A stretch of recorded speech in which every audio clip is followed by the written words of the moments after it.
imagination, a careful husbanding of intellectual reserves, until the moment she could steal away to the barn to do her work. So 10 minutes here, 15 minutes there. It mattered. It was like telling a marathon runner in sight of the finish line, "Hey, lucky you, we've decided to make it 27 miles this time. No big deal, right?" But she really believed Paul didn't do it on purpose, and fighting about it would just waste time she'd rather spend in the lab. They'd already had the big fight, the one that mattered, and that was why he was staying out in the guest house for a while. Whether that would last, she didn't know, but that's where things were now. She was just changing Kat when she heard Paul's car drive up. The aging sedan that would have been replaced ages ago but for the financial realities of a family comprised of academics, one employed, one not, and an 11-month-old baby girl. The car wore its just over a decade of operational life and 6-figure mileage decently well, but it made Gabrielle feel a little sad every time she looked at it. A little angry.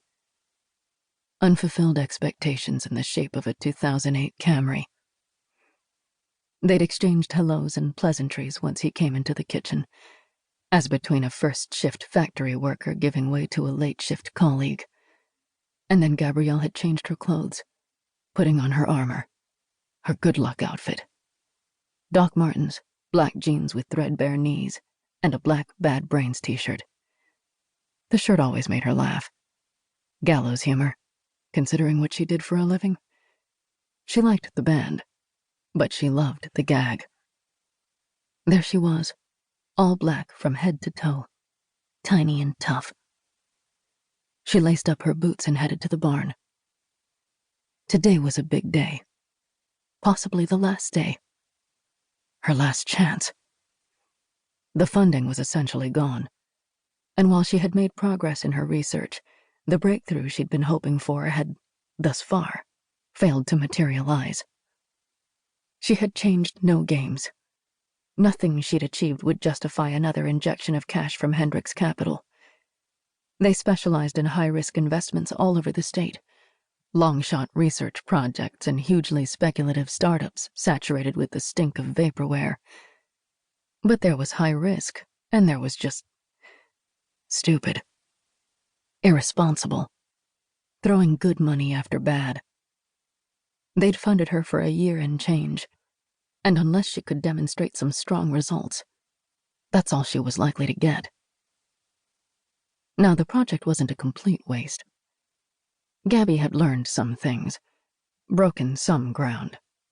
She had enough to publish, assuming Hendricks let her do that, considering they owned the research.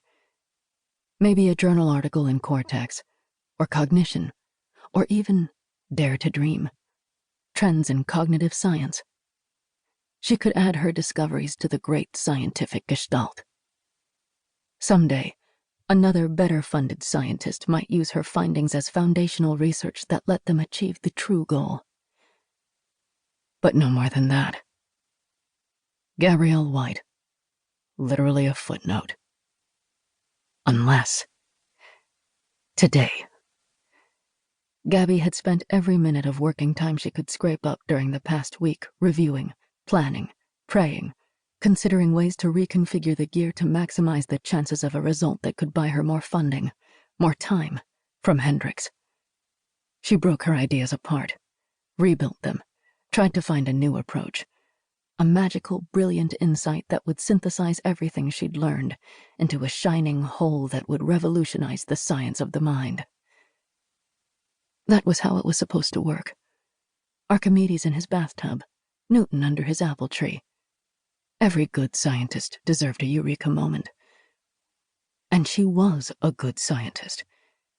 She held a degree in cognitive science from the University of Michigan's Weinberg Institute and a medical degree from the Feinberg School at Northwestern, plus a mostly complete residency in neurology back at U of M's hospital system. All of that obtained under crushing amounts of work, sacrifices by her family and community, grants and scholarships and student loans so enormous she didn't think about them very often, much the way you didn't spend time considering asteroids on a collision course with the planet.